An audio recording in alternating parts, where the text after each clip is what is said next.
말라기 2장 10절에서 16절 말씀입니다. 우리는 한 아버지를 가지지 아니하였느냐? 한 하나님께서 지으신 바가 아니냐? 어찌하여 우리 각 사람이 자기 형제에게 거짓을 행하여 우리 조상들의 언약을 욕되게 하느냐?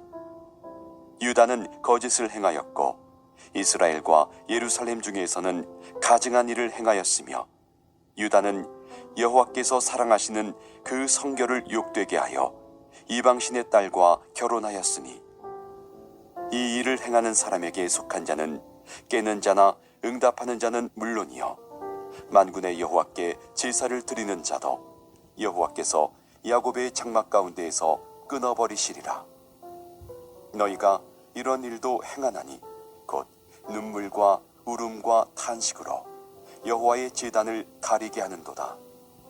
그러므로 여호와께서 다시는 너희의 봉헌물을 돌아보지도 아니하시며 그것을 너희 손에서 기꺼이 받지도 아니하시거늘 너희는 이르기를 어찌 됨이니까 하는도다. 이는 너와 내가 어려서 맞이한 아내 사이에 여호와께서 증인이 되시기 때문이라.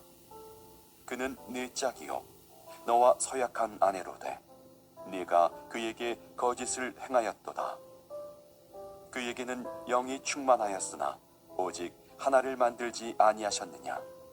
어찌하여 하나만 만드셨느냐? 이는 경건한 자손을 얻고자 하심이라. 그러므로 내 심령을 삼가 지켜 어려서 맞이한 아내에게 거짓을 행하지 말지니라. 이스라엘의 하나님 여호와가 이르노니 나는 이혼하는 것과 옷으로 학대를 가리는 자를 미워하노라. 만군의 여호와의 말이니라.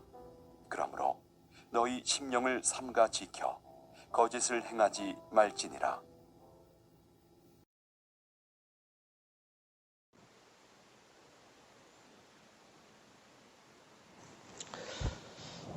우리가 말라기서를 보고 있는데요. 말라기서 1장 6절부터 2장 9절까지의 말씀을 보게 되면은 말라기가 제사장들의 죄에 대해서 이야기를 합니다.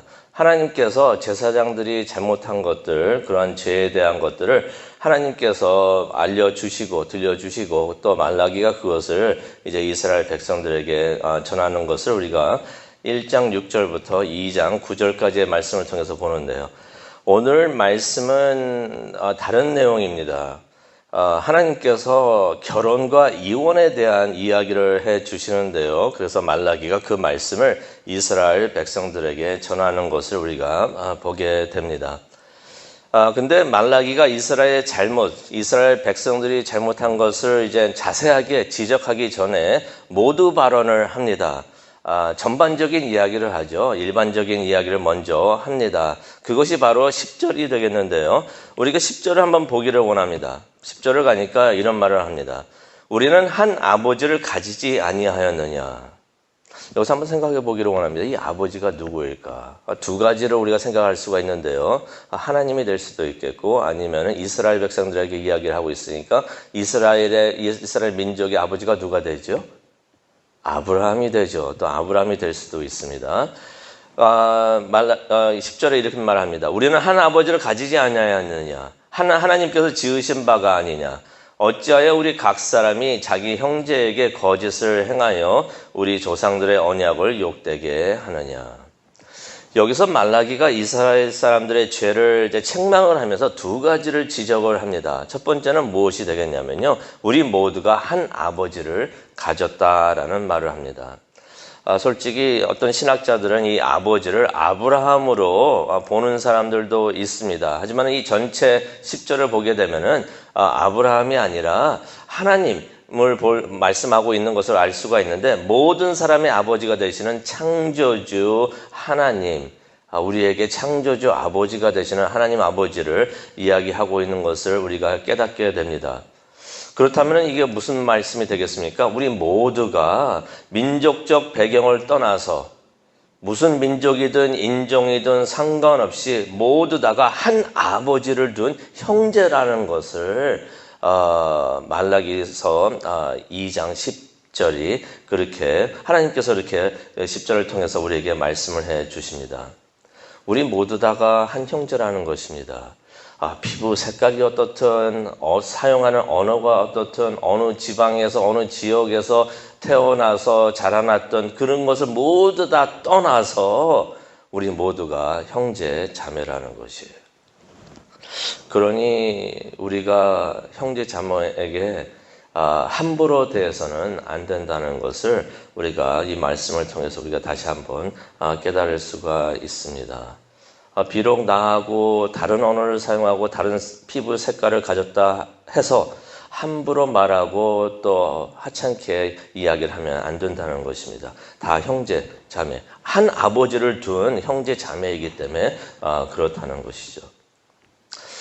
그러면서 두 번째는 어떤 잘못을 지적을 하냐면요. 10절에 보게 되면 남에게 잘못하는 것은 우리가 남에게 잘못을 하면 안 되는데 왜냐하면 남에게 잘못하는 것은 하나님과의 언약을 깨는 일이라고 10절에 말을 하고 있습니다. 언약이 나오는데 그 언약을 깨는 것. 하나님께서는 우리와 우리 사이에 언약을 두셨습니다. 아브라함을 통해서 그 언약을 또 세우시고 그러셨는데요. 많은 언약이 있지만은 아브라함의 언약을 보더라도 우리가 알 수가 있습니다. 하나님께서는 우리에게 복을 주시면서 또 어떤 복을 주셨냐면요. 우리가 다른 사람에게 복이 되는 그러한 복을 또 우리에게 주셨던 것입니다. 가만히 생각해 보기를 원합니다. 우리가 받는 복만이 아니라 우리가 다른 사람에게도 복이 되는 그러한 일을, 그러한 축복을 우리에게 주셨다는 것이에요. 이것은 어떻게 보면은 복이기도 하지만요, 우리에게는 사명이 되기도 합니다. 소명이 되기도 합니다. 그래서 우리가 다른 사람에게, 다른 민족 사람에게, 인종 사람에게나 세상 어떤 사람에게 우리가 잘못 대하면은 함부로 생각하거나 함부로 대하거나 말을 하면은 이 사명을, 이 소명을 어기는 일이 된다는 것이에요. 그래서 10절에 그런 말을 하죠. 언약을 깨는 것이다. 하나님과의 언약을 깨는 것이다. 라고 말을 합니다. 근데 이 말을 들으면 도대체 무슨 말을 하는지 잘 모르겠어요. 너무 일반적이고 전반적인 이야기라서. 왜냐면 이게 모두 발언이었어요. 모두 발언이었기 때문에 그런데 그러면서 이제 구체적으로 말라기가 오늘 본문 말씀을 보게 되면 두 가지 잘못을 지적을 합니다. 첫 번째는요. 타민족 사람과의 결혼에 대해서 이야기를 합니다. 그게 11절과 12절에 나옵니다. 우리가 11절 보게 되면요. 이런 말씀이 있습니다. 유다는 거짓을 행하였고 이스라엘과 예루살렘 중에서는 가증한 일을 행하였으며 여기 보니까 가증한 일, 거짓을 행하는 일 그렇게 말을 나옵니다. 또 유다는 여호와께서 사랑하시는 그 성결을 욕되게 하는 무슨 일을 했는데 무슨 잘못을 했는데 굉장히 심하게 책망을 하십니다. 거짓을 행하고 그다음에 가증한 일을 행하고 하나님 보시기에 가증한 일이라는 것이에요. 그러면서 또 성결을 욕되게 하는 일을 했다라고 말씀을 하십니다. 여기서 거짓을 행하다는 것은 원본에 보게 되면 신실하지 못한 일이라는 것이에요. 그러면서 11절에 보면은 이것은 가증한 일이고 성결을 욕되게 하는 일이라고 말을 하고 있는데 이것이 과연 무엇을 의미하는 것인가? 11절 맨 마지막 부분에 나옵니다. 이방 신의 딸과 결혼을 했다라는 것입니다. 이방 신의 딸과 결혼을 하는 것은 다른 민족 사람과의 결혼을 말을 하고 있는데요. 그러면서 여기서 정확하게 말씀하십니다. 이방 신의 딸. 그냥 다른 민족 사람이라고 말을 하지 않고 이방 신의 딸이라고 말을 하고 있습니다. 무엇을 의미합니까? 우상을 섬기는 민족의 여인과 결혼을 했다는 것입니다. 하나님께서는 이런 결혼을 금하십니다. 하지 말라고 하십니다. 근데 한때 이런 적이 있어요. 미국에서도 이 말씀을 오해를 합니다. 오해를 해가지고 하나님께서는 국제 결혼을 금하신다라는 말씀을 제가 들은 적이 굉장히 많아요. 성경에 보게 되면 하나님께서 국제 결혼을 하지 말라고 했는데 외국 사람과 한국 사람이 외국 사람과 결혼하면 이거 안 되는 거 아닙니까? 라고 저에게 질문을 하시는 분의 말씀을 많이 들었는데요. 이것은 성경을 오해를 하신 것입니다. 하나님께서 금하신 것은요. 외국 사람과 다른 민족 사람과의 결혼을 금하신 것이 절대로 아니시고요. 여기에서도 나오죠. 우상을 섬기는, 이때 외국 이방인들은 어떤 사람이냐면 우상을 섬기는 사람들이었던 것이에요. 그래서 우상을 섬기는 다른 민족 사람들과의 결혼을 금하신다는 그러한 의미가 있는 것입니다. 왜 이것을 금하십니까? 이런 결혼을 통해서 결혼하는 사람이 하나님을 믿다가도 우상을 섬기게 되는 일이 되기 때문에 우상 섬기는 일, 그러니까 하나님을 믿지 않는 사람들과의 결혼을 금하시는 것입니다. 이 말씀은 신약에서도 우리가 찾아볼 수가 있습니다. 안 믿는 사람과의 결혼을 하나님께서는 하지 말라고 하시는데요. 같은 맥락의 이야기가 되는 것입니다. 그래서 외국 사람과의 결혼을 금하시는 것이 아니라 우상을 섬기는 사람들, 왜냐하면 그렇게 따라가게 돼 있어요. 결혼하기 전에 그런 얘기 많이 듣습니다.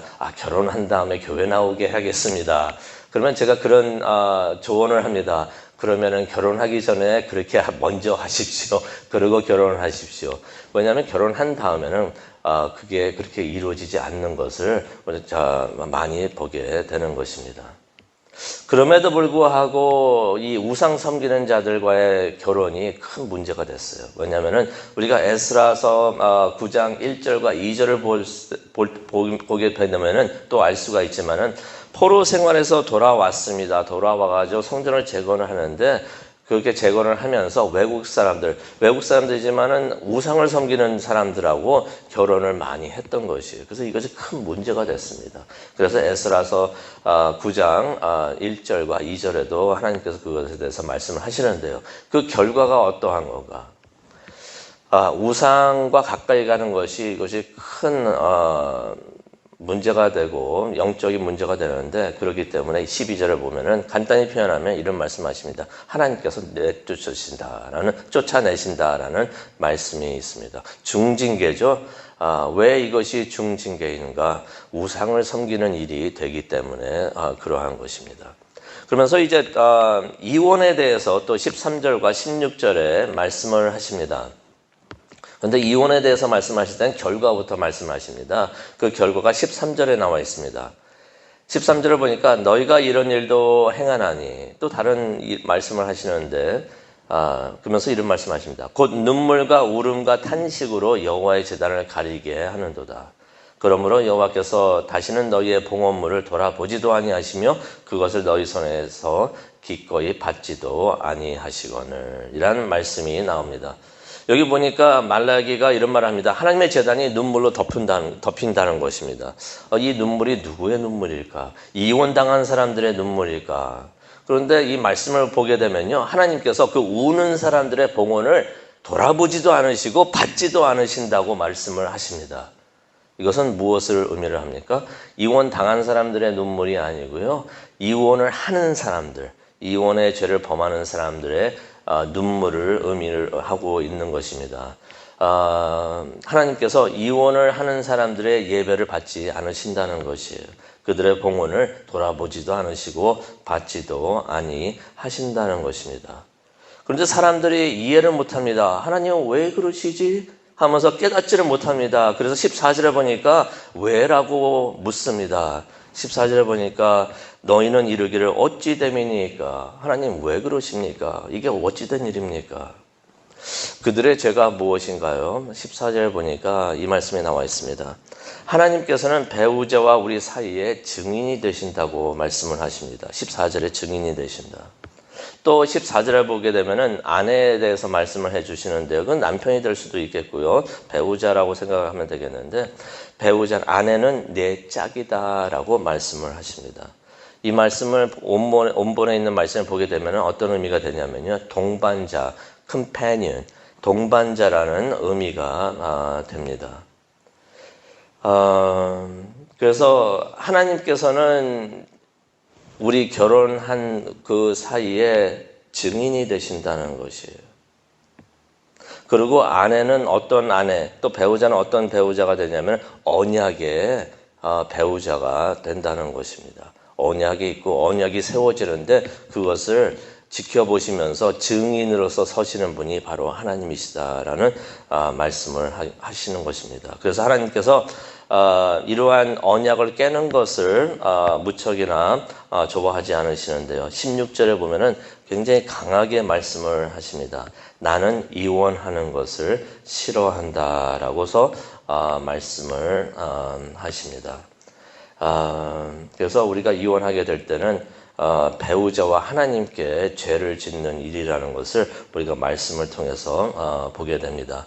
오늘 말씀을 보면서 우리가 기도하는 시간을 가지려고 하는데요. 말씀을 생각을 하면서 우리가 묵상하며 하나님께 나아가기를 원합니다. 오늘 말씀은 이웃을 사랑하라는 하나님의 말씀을 적용하는 방법에 대해서, 적용하는 그 일에 대해서 설명을 해주시는 것이 됩니다. 이웃을 사랑하라고 그랬는데 이것을 어떻게 적용을 할 수 있을까? 첫 번째는 모든 민족, 모든 세상 사람들이 다 형제라는 것입니다. 같은 아버지를 둔 형제라는 것이. 형제인데 다른 형제를 뭐라고 하고 하찮게 여기고 하면 잘못된 것이 되겠죠. 다 사랑해야 된다고 말씀을 해주시는 것입니다. 근데 그 사랑이 무조건 사랑은 아닙니다. 결혼은 믿음 안에서 가능하다는 것을 또 말씀을 통해서 이야기해 주십니다. 그리고 이혼은 무조건 이혼이 안 되는 것은 아니에요. 성경에도 나오죠. 예수님께서 말씀하시죠. 간음하고 부정을 했을 경우는 허락이 됩니다. 하지만 이 외에는 허락하지 않으시는 것을 하나님 말씀을 통해서 우리가 보게 되는데요. 우리가 오늘 말씀을 보면서 좀 더 다시 한번 결단하기를 원합니다. 이웃을 사랑하고 가정을 믿음 안에서 지켜가기를 원합니다. 이것을 위해서 기도를 하고요. 근데 하나님의 은혜가 우리가 잘못을 하고 그러더라도 용서 못 하시는, 안 해주시는 그런 죄가 하나도 없어요. 그러니까 우리 하나님 앞에 나와서 간혹 내가 다른 사람들에 대해서 말을 실수를 할 때도 있었고 생각을 잘못할 때도 있었는데 하나님 용서해 주시옵소서. 우리가 지금 하나님 앞에 나와서 성령님께서 지적해 주시는 모든 죄는 다 회개를 하면서 하나님 앞으로도 이것을 잘 지켜나갈 수 있도록 인도하여 주옵소서라고 기도하는 시간을 갖도록 하겠습니다. 우리 다 함께 기도하시겠습니다. 사랑과 은혜가 충만하신 하나님 아버지 감사합니다. 다시 한번 하나님의 말씀을 통하여 우리의 모습을 보게 하여 주시고 또 하나님 앞에서 겸손하게 해 주시니 정말로 감사합니다. 이 모든 잘못된 것들을 하나님께서 용서해 주시기 위해서 예수님을 보내주셨고 또 십자가에 돌아가시게 해 주신 것을 생각하면서 우리 다시 한번 하나님의 사랑에 감사를 하고 은혜에 감사하는 시간을 갖기를 원합니다. 그러면서 다시 한번 다짐을 합니다. 이제 앞으로는 우리가 하나님 말씀을 잘 믿고 따르면서 하나님의 자녀로서 살아갈 수 있도록 하나님 도와주시옵소서. 우리가 이런 기도를 하나님께 올려드리면서 앞으로 나아갈 때 하나님 우리와 함께 하여 주시고 우리의 손을 꽉 잡아주시고 인도해 주시옵소서. 감사합니다. 예수님의 이름으로 기도합니다. 아멘.